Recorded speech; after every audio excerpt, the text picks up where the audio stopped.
acompañando al conquistador. Allí tenemos la integración de la tropa indiana. Todo esto ustedes a medida que voy pasando lo van pausando y van a ir copiando las diapositivas. Como ustedes pueden observar, en realidad no iban solo soldados, sino que también iban médicos, cirujanos, marinos en caso de ser necesario.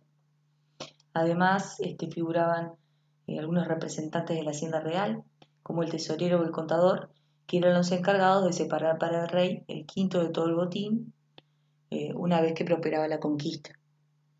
Para la financiación del viaje se hacía de diferentes maneras. A veces el caudillo ponía todo, llegando incluso a vender su hacienda para obtener los barcos, víveres, armas, y otras veces el capital se obtenía mediante préstamos, como hicieron Cortés o Pizarro.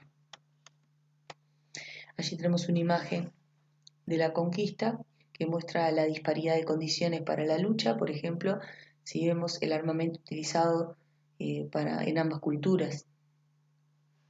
Mientras que en un lado tenemos la defensa de armaduras de metal, en el otro lado tenemos la utilización de pieles de animales para protegerse los cuerpos. En esta imagen observamos a los perros que eran especialmente adiestrados para aniquilar a los indígenas.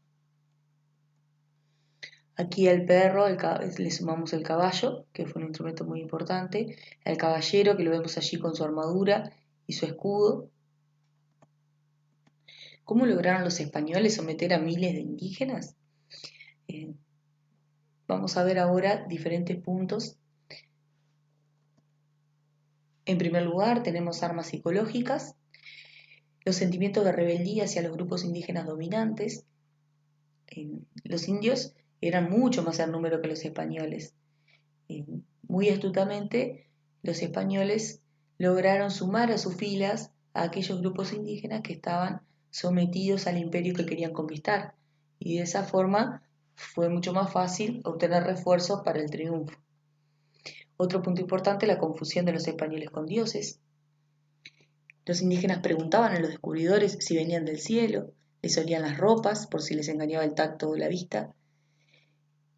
Esto también facilitó el ingreso del español en el continente americano, hasta el punto en que se dieron cuenta que no se trataban de ningunos dioses y dejaron de divinizarles, ¿no? Por ejemplo, al ver que se unían a sus mujeres y luego ver su embarazo, o que morían al igual que ellos. Otros instrumentos, los barcos, la casa que camina por el agua, le llamaban ellos, que también causó gran asombro. Los caballos, ¿sí? El caballo fue un instrumento también que causó muchísimo miedo. El indígena no lo conocía, incluso pensaba que el caballero y el caballo formaban una sola pieza. Por eso se asombraban muchísimo cuando veían descomponerse en dos, ¿no? Cuando veían que el caballero se caía del animal. Muchos conquistadores supieron aprovechar con inteligencia la admiración y el temor que causaban esas bestias para ellos, tanto el caballo como los perros. Incluso hay una frase del conquistador de América, de México, Cortés, que decía que no teníamos después de Dios otra seguridad sino la de los caballos, haciendo alusión a la importancia de este animal en la lucha. También tenemos la utilización de armas de metal o de fuego. Ahí algunas nombramos espadas, escopetas, arcabuces. El ruido de estas armas era terrorífico para los indígenas. Y las espadas, por ejemplo, que eran desconocidas, muchas veces las tomaron por el filo y se cortaron. Las enfermedades desconocidas que lograron disminuir notablemente la población americana, ya que no tenían los anticuerpos para defenderse de ellas, y eran enfermedades epidémicas, ¿no? De rápido contagio. Por ejemplo, la viruela o el tifus.